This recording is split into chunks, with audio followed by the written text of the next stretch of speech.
Buenas tardes, amables televidentes. Una vez más con el programa de los lunes a las 4 de la tarde, Entendiendo el Derecho con Robinson González. Programa dirigido a estudiantes de Derecho, abogados, magistrados y público en general. Como lo dijimos la semana pasada, vamos a continuar con los temas de criminalística. Ustedes saben que la criminalística es la ciencia de las pesquisas, es la ciencia aplicada a la investigación criminal. Y hemos hablado sobre biología forense, sobre la escena del delito, el recojo de evidencias, etc.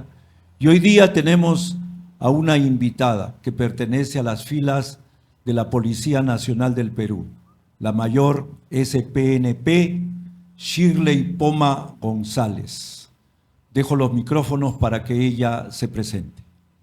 Muy buenas tardes, señor Robinson. Muchas gracias por la invitación. Sí, efectivamente, soy la mayor de servicios, Policía Nacional del Perú, Shirley Poma González. Hemos revisado antes de venir a este programa tanto el manual de recojo de evidencias digitales como el manual de análisis de evidencias. Y hay algunas preguntas que han surgido de ese estudio que hemos hecho de estos documentos, donde usted ha participado como coautora.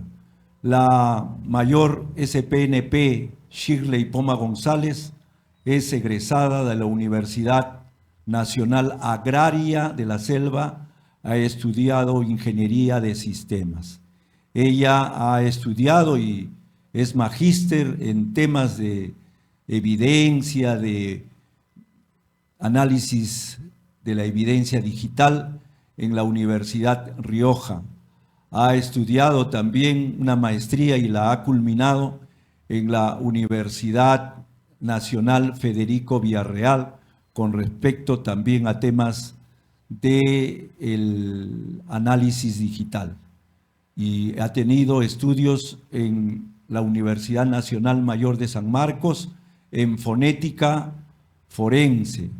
Ella, además de trabajar en el Laboratorio Central de la Policía Nacional, Laboratorio Central de Criminalística, ella dicta clases en la Escuela de Formación de la Policía Nacional, ha recibido también capacitación fuera del país, en Corea, en los Estados Unidos, ha recibido por parte de la policía, del FBI y también de la policía coreana, temas relacionados con su especialidad.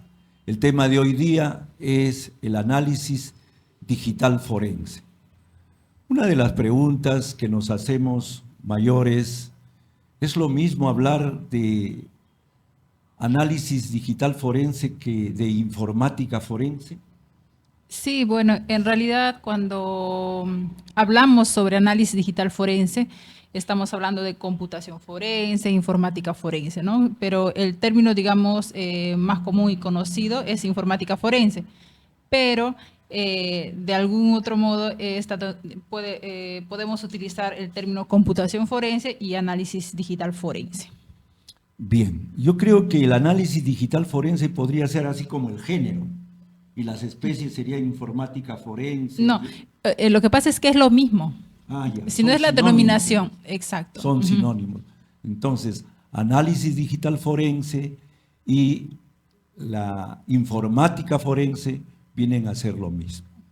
Bien, hemos estado revisando este manual que ha sido publicado en el año 2004, la última edición el 2006, de criminalística, y nos hablan que la criminalística tiene diferentes campos.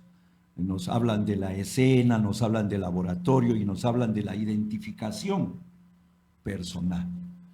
Dígame, cuando hablamos de la escena del crimen, siempre se nos viene a la mente delitos de sangre, delitos de homicidio, el cuerpo, el cadáver, el recojo del cadáver, etc. Sin embargo, hay diferentes delitos, como el delito de lavado de activos, el delito, lo que ahora se llama la cibercriminalidad, etc. Y entonces existen escenas. Yo le rogaría a usted que nos diga cómo sería, en qué consiste, cómo se protege la escena de los delitos informáticos, de la cibercriminalidad. En realidad, hoy en día el estudio de la evidencia digital es transversal, o sea, se encuentra inmerso en todos los delitos. Vale decir, en una escena de delito con hechos de sangre, podemos encontrar un terminal móvil, o sea, un teléfono móvil o un dispositivo de almacenamiento, ¿no? Ya sea un USB, un disco duro o un disco compacto, el cual puede contener cierta información que pueda estar relacionado a los hechos en materia de investigación. Entonces, los hechos que se encuentran almacenados en estos dispositivos vienen a ser el objeto de estudio del análisis digital forense. Entonces, ¿cuál es el objeto de estudio del análisis digital forense? La evidencia digital. Entonces, usted quizás me dirá, pero ¿qué es la evidencia digital, no? La evidencia digital viene a ser, en realidad, un conjunto de datos electrónicos almacenados, ¿no? Que pueden ser transferidos, generados a través de un equipo electrónico. Y dígame, ¿es lo mismo evidencia digital forense que indicio digital?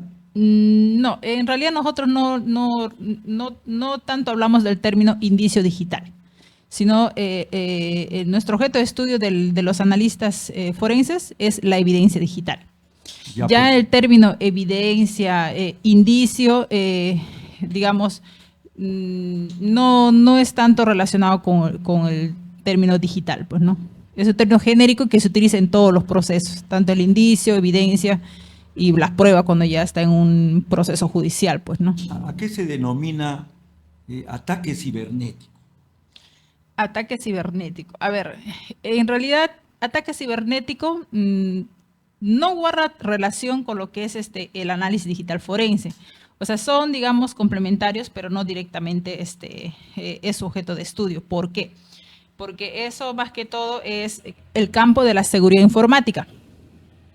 El campo de la seguridad informática ya se encarga de ver este tipo de delitos, digamos, que se manifiestan en ordenadores, pero dependiendo de la complejidad y el alcance, estos van a ser analizados. Obviamente, si es que hay un tercer afectado, necesariamente vamos a entrar a un proceso, ¿no? Pero el tratamiento va a ser de análisis digital forense, ¿no? O sea, el ataque cibernético puede dañar a personas jurídicas, a personas individuales. Exacto. Y esto deviene en un delito. Y eso sí exige la participación del forense digital. Claro, ¿Es verdad? exacto. O sea, cuando yo hice mención del análisis digital forense, quizás también faltó precisar el tema de que el análisis digital forense involucra 5 procesos. ¿Cuáles son esos 5 procesos? La identificación, la preservación, el análisis, la presentación y la documentación. ¿De qué? De un informe pericial, ¿no?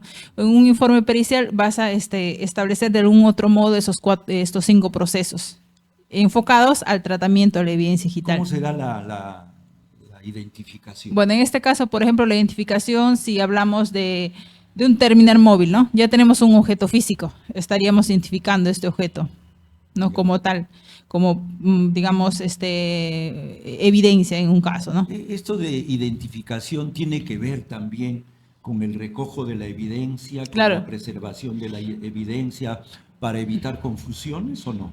Sí, porque es digamos, el análisis de la evidencia digital tiene en el marco de esas 4 etapas también podemos dividirlo en 2. Hay análisis en campo y análisis en laboratorio. Dentro de lo que viene a ser el análisis en campo estaríamos hablando de la identificación, adquisición y preservación de la evidencia. Y lo que es ya en laboratorio estaríamos hablando de lo que es el análisis y la documentación, ¿no? Para que sea producto de ello nos va a salir el informe pericial. Y es diferente el trabajo digital forense en dispositivos celulares, en computadoras y también en correos electrónicos, ¿o es lo mismo? El procedimiento varía de acuerdo a la tecnología, dependiendo del equipo. O sea, va a depender de diferentes aspectos, ¿no? Ya sea de cómo es en sí la evidencia física y cómo es también el proceso de recopilación de la evidencia lógica, ¿no? Por ejemplo, yo un terminal móvil, voy a lacrarlo, voy a generar su cadena de custodia, ¿no? En un equipo de cómputo hay, digamos, bastante información que puede ser vista digamos, en la primera etapa de identificación, ¿no? Que debe ser tomada en cuenta. Justamente a eso voy. Hay un tema de la escena del crimen, y usted nos ha dicho que incluso en un delito de sangre puede intervenir el forense digital. Quiere decir que cuando se comete, por decir, un homicidio, van a la escena del delito, la protegen, la preservan. ¿Tiene que ir en el equipo necesariamente, en el equipo de criminalísticos, tiene que ir un digital forense? No, esto va a depender, como le digo también, de las características de la escena. Hay casos en los cuales no necesariamente tiene que estar presente un perito. O sea, los llaman entonces, cuando van a la escena ven que hay, por ejemplo, dispositivos móviles, computadoras, etcétera, que podrían identificar al presunto autor. ¿Los llaman o es condicional entonces la participación del forense digital? Sí, en realidad es condicional, porque va a depender del tipo de escena que se cuenta, ¿no? Si tenemos una escena, digamos, cerrada, donde solamente tenemos, digamos, indicios de sangre, pero no existen dispositivos electrónicos, entonces quizás no va a ser necesario, ¿no? Ahora, vayamos a una escena donde tenemos, digamos, a ver, una intervención de delitos de pornografía infantil, en los cuales tenemos, digamos, 3 máquinas que están activas en funcionamiento en ese operativo, ¿no? Que van a hacer. Entonces, ahí quizás podría ser necesario la presencia de un forense digital. ¿Por qué? Porque se requiere realizar, como le digo, un tratamiento inicial a esa computadora en el momento que está activo. ¿Es lo mismo analizar un dispositivo apagado que un dispositivo prendido? Por ejemplo, para recogerlo, para preservarlo, para lacrarlo. Hay protocolos que se deben de cumplir tanto para uno como para otros, ¿o es el mismo protocolo en ambos casos? No, son diferentes procedimientos, ¿no? Cuando está apagado, en realidad casi no hay tanto por hacer. Lo único que queda es proceder al lacrado y a todos los documentos relacionados a la cadena de custodia. Ya. Pero cuando sí el equipo está encendido, sí involucra un tratamiento en especial, que es el recojo de la información que está volátil, ¿no? Porque una vez que este equipo sea desconectada digamos, de su fuente de alimentación, va a existir pérdida de información que está en la memoria RAM. Eso quiere decir que cuando la información es volátil, se tiene que hacer un estudio de emergencia para que no pase el tiempo. Exacto. Digamos, para obtener información que estaba en ese momento, procesos activos, programas activos, transmisiones que se podrían haber estado realizando, ¿no? Dígame, ¿es fácil eliminar e imposibilitar la recuperación de información, por ejemplo, en una computadora?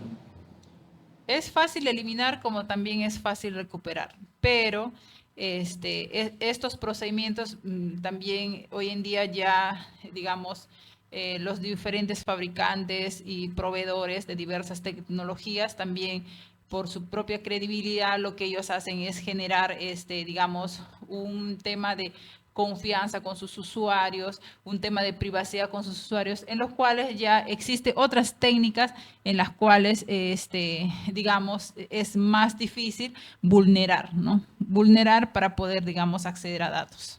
¿Y hay casos en los que definitivamente ya no se puede recuperar el análisis? Sí, exacto. Hay casos donde no se puede recuperar. Digamos, cuando está cifrado, por ejemplo, un disco. Vamos a hacer un corte comercial y volvemos en unos minutos. Correcto.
Si tienes una denuncia, un destape, una crítica y de lo que sucede en todo el Perú y el mundo, envíanos tus videos y fotos a nuestro WhatsApp 964-582-611 y lo publicaremos.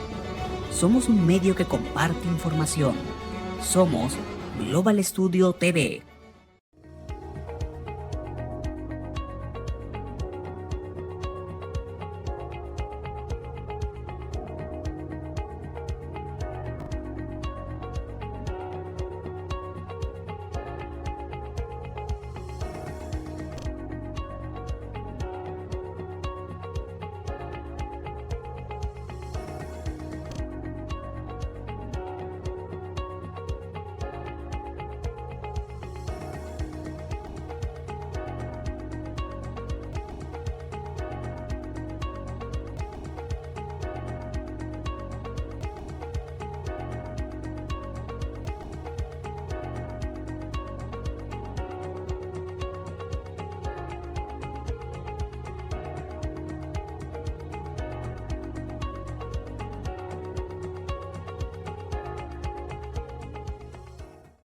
Ha hablado usted de la cadena de custodia y tenemos casos reales donde se han manipulado evidencias digitales recogidas en la escena. Hay un caso, por ejemplo, ya pasado, por eso lo menciono, el de los petroaudios, que muchos los mencionan, que los dispositivos, las USB, esos dispositivos que contienen la evidencia digital, han sido manipulados. ¿Cómo se puede evitar que dentro de la cadena de custodia, me refiero al recojo, al lacrado, a las actas, de repente las bolsas deben de ser, me han hablado por ejemplo de la bolsa Faraday, para evitar que desde lejos puedan manipular los dispositivos? ¿Qué se hace para evitar un caso como el que pasó hace varios años? En realidad eso depende del objeto de la muestra. O sea, si es un disco compacto, si es un USB. Si hablamos de un disco compacto, en realidad no habría necesidad de utilizar una bolsa Faraday.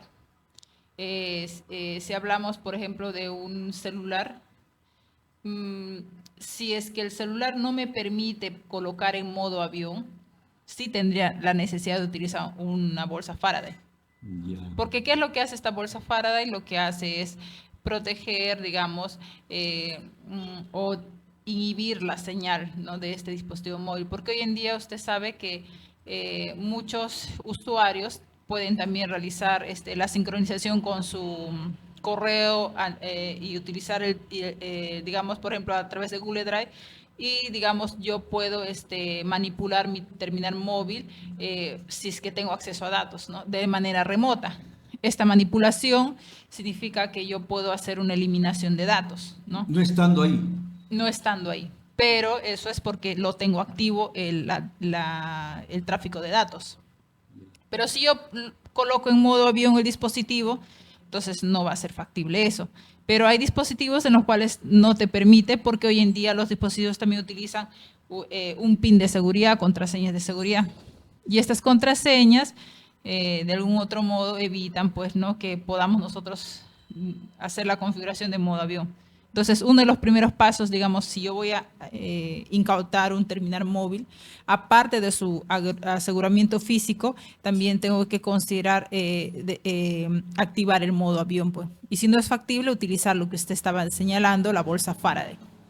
Le preguntaba el tema de la preservación. La preservación tiene que ver con lo físico, con lo interno de los dispositivos. ¿Cómo así se maneja el tema de la preservación de la evidencia digital? La preservación sí parte desde un inicio de preservar la evidencia física, pues, ¿no?, como cualquier otra evidencia. Sin embargo, cuando hablamos de preservación de la evidencia digital, estamos hablando del uso del código hash. ¿Qué es lo que hace el código hash? Digamos, es como, es un código alfanumérico el cual nos permite identificar de manera única un archivo, ¿no? Entonces, si hablamos de un terminal móvil, digamos, ahí quizás no estaríamos tanto, quizás ahí la preservación sería de la evidencia física, en este caso el terminal móvil, ¿no? Cuando ya se extrae los datos, cuando ya pasa por un proceso de extracción, ahí sí ya estaría generando mi código hash para poder, digamos, preservar lo que he extraído, ¿no? ¿Cómo se genera el código hash? El código hash en realidad es un algoritmo, ¿no? Es un algoritmo matemático en el cual, dependiendo del tamaño del archivo, de sus características internas, del volumen, se va a generar un código único. Así como nosotros tenemos un DNI que nos identifica de manera única, o un vehículo que tiene una placa de manera única, de la misma forma, ¿no? Si un archivo, generamos su código hash, digamos, que es a través de un software de manera automática. Ya. Al generar un código hash, es como que le damos una identificación única a ese archivo. Y desde ahí, este archivo, para decir que no ha sido modificado desde el momento que lo hemos recogido en la escena o desde el momento que la parte agraviada o investigada ha presentado como medio probatorio, entonces este código hash debe ser el mismo hasta el proceso de análisis y hasta el proceso de documentación. O sea, no debe variar. Entonces ahí estaríamos hablando de que esa evidencia digital no ha sufrido ninguna modificación, ¿no? Ahora que estamos hablando del código hash, también se habla, no sé si se le denomina código también, pero del RAM, del ROM. ¿Qué es el RAM y qué es el ROM? Bueno, esas son partes, digamos, en este caso del equipo de cómputo, pues, ¿no? Cuando hablamos de la memoria RAM, estamos hablando de la memoria de acceso aleatorio. Y de la memoria ROM estaríamos hablando de la memoria de solo lectura, pues, ¿no? Entonces, cuando nosotros tenemos, y cuando hablamos de datos volátiles, justamente nos referimos a la información que cuando el equipo de cómputo, digamos, se apaga, ¿no? Es apagado, la información que existe en la memoria RAM, de algún otro modo se pierde. Entonces, por eso decíamos que cuando estamos en el tratamiento de una evidencia digital almacenada en un equipo de cómputo y está en estado encendido, una de las primeras acciones es realizar un proceso de triaje, ¿no? Que es análisis del equipo en vivo, pues, o en caliente, ¿no? Hay casos en los que resulta imposible recuperar una información eliminada adrede por el investigado, por el sospechoso. En realidad sí, cuando, digamos, ha pasado por un proceso de sobreescritura, ¿no? Es lo mismo que pasa con los sistemas de videovigilancia, por ejemplo. Tienen un sistema, digamos, todos los sistemas de videovigilancia mayormente tienen un sistema cerrado, que tiene su propio decodificador y códec. Entonces, digamos, si yo tengo en un negocio 4 cámaras de videovigilancia y que están configuradas para grabar todo el día, ¿no? Día y noche. Entonces, estas cámaras tienen un disco duro en su nexo central, ¿no? En el cual almacena la información proveniente de estas 4 cámaras. Pero este disco duro tiene un espacio de 1 tera, por ejemplo. Estamos hablando de capacidad de almacenamiento, que tenga 1 tera. Si almacena 7 días, la siguiente información que viene, los otros 7 días más, se van a sobreescribir a las más antiguas. Entonces, si esto pasa por un proceso de sobreescritura constante, obviamente no se va a poder recuperar la información inicial, porque ya son datos que se van sobreescribiendo.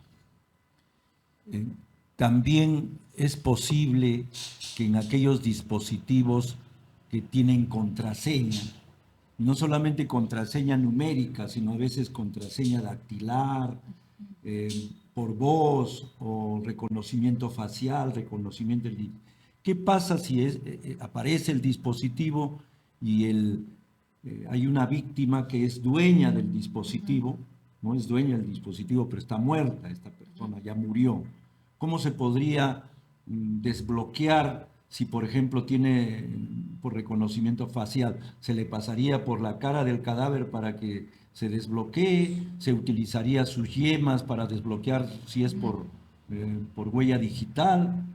¿Cómo se haría para desbloquear esos dispositivos donde el dueño de ese dispositivo, el que ha bloqueado, pues no tiene la posibilidad porque está muerto de desbloquear eso? Ya. En lo que respecta a desbloqueo o acceso de datos a dispositivos con, digamos, con mecanismos de seguridad, hay dos temas.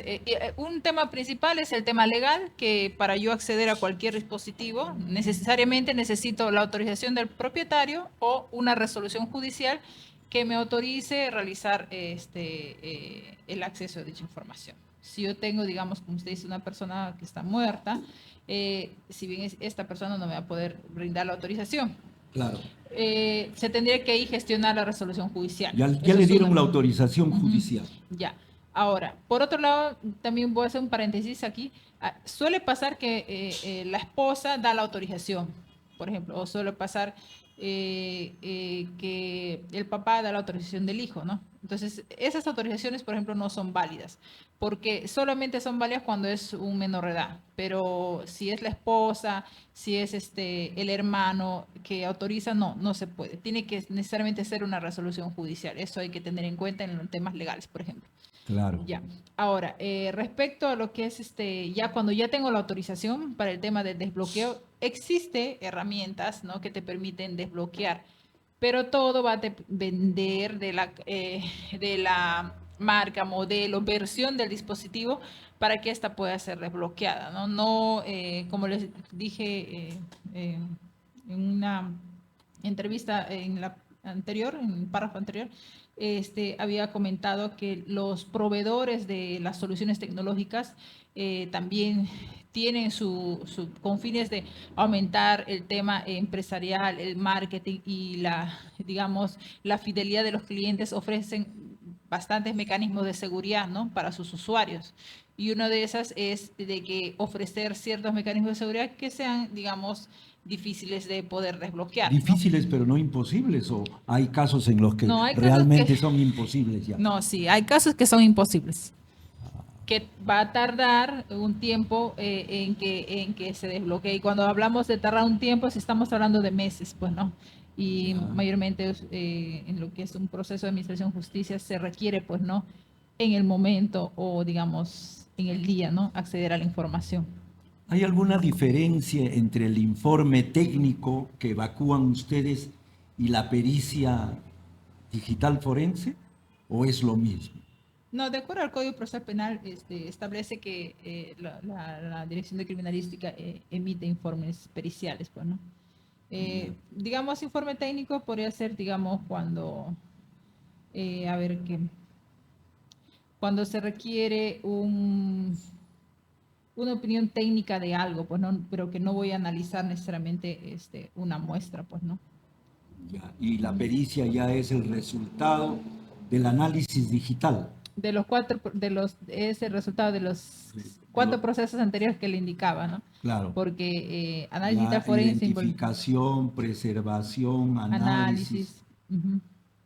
Y presentación de datos. Ya en la presentación de datos está el informe pericial, pues, ¿no? Cuando se hace el análisis de campo, ¿significa que se está realizando en el mismo lugar de los hechos? ¿O significa extraerlos de la escena del crimen y de repente a unos pasos en una mesa realizar el análisis digital?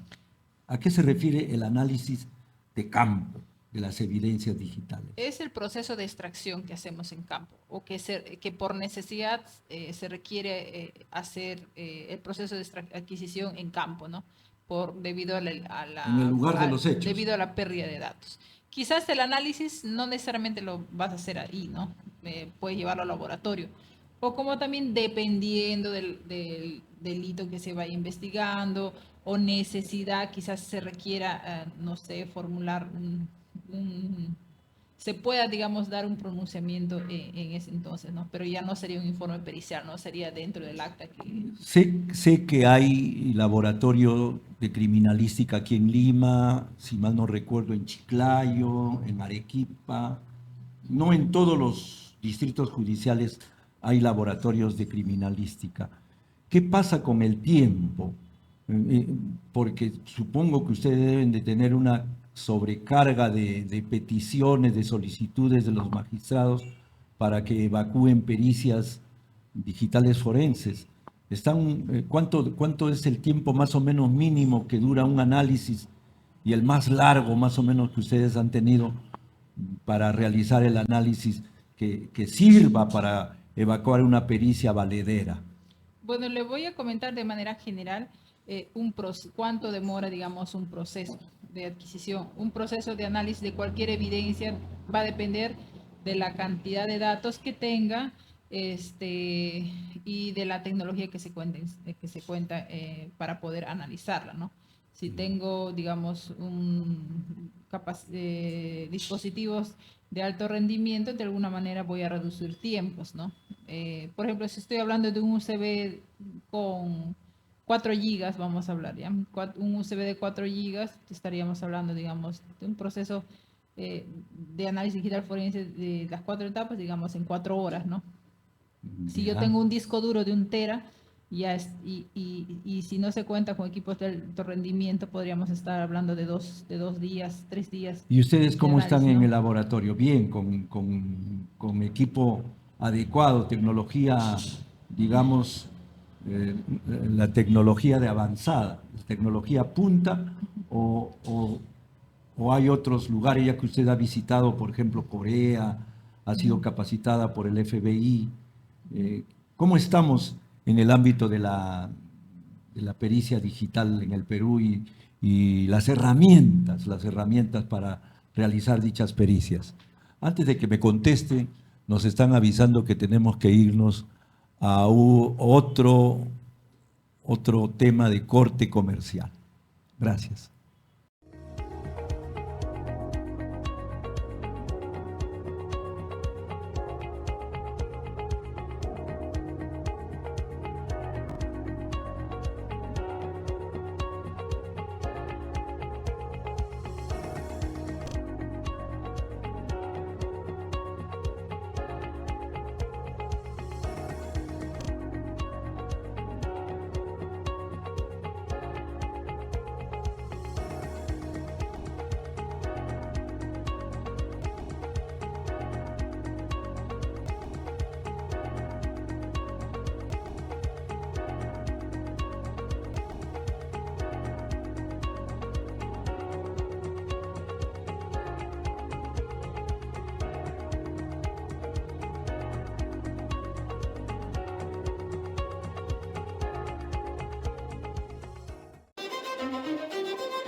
Si tienes una denuncia, un destape, una crítica y de lo que sucede en todo el Perú y el mundo, envíanos tus videos y fotos a nuestro WhatsApp 964-582-611 y lo publicaremos. Somos un medio que comparte información. Somos Global Studio TV.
Si tienes una denuncia, un destape, una crítica y de lo que sucede en todo el Perú y el mundo, envíanos tus videos y fotos a nuestro WhatsApp 964-582-611 y lo publicaremos. Somos un medio que comparte información. Somos Global Studio TV. ¿Cuáles son las herramientas, digamos, ahorita de tecnología punta que sirven para los análisis digitales? En realidad existen diversas tecnologías, tanto los de licencia que son de código abierto y las que son licencia comercial, ¿no? Cada una involucra, digamos, tener siempre en un laboratorio, no solamente una herramienta, sino en un laboratorio es importante contar con diversas herramientas. Y cuando hablamos de tecnología, por ejemplo, digamos, estamos hablando en terminales móviles, quizás podríamos estar hablando de la solución de Cellebrite, también está la solución de Microsystemation, la solución forense de Magnet, OSF Forensic y así. Cuando un digital forense extrae de los dispositivos audios, ahí termina su trabajo y empieza el trabajo de otro especialista, o ustedes mismos hacen esa homologación de voz. No, el análisis de un archivo de audio involucra el análisis por otro especialista, ya sea un acústico forense o un fonetista forense. Muy bien. Bueno, lamentablemente nos ganó el tiempo. Nos vamos a despedir, no sin antes decirle que continuamos la próxima semana con criminalística y esperamos tener a un especialista en fonética forense o acústica forense. Dejo a la mayor SPN, Shirley Poma, que se despida de ustedes. Muchas gracias, espero que haya sido de su agrado esta presentación y estaremos con más dudas para más adelante. Muchas gracias. Hasta el próximo lunes. Gracias.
Si tienes una denuncia, un destape, una crítica y de lo que sucede en todo el Perú y el mundo, envíanos tus videos y fotos a nuestro WhatsApp 964-582-611 y lo publicaremos.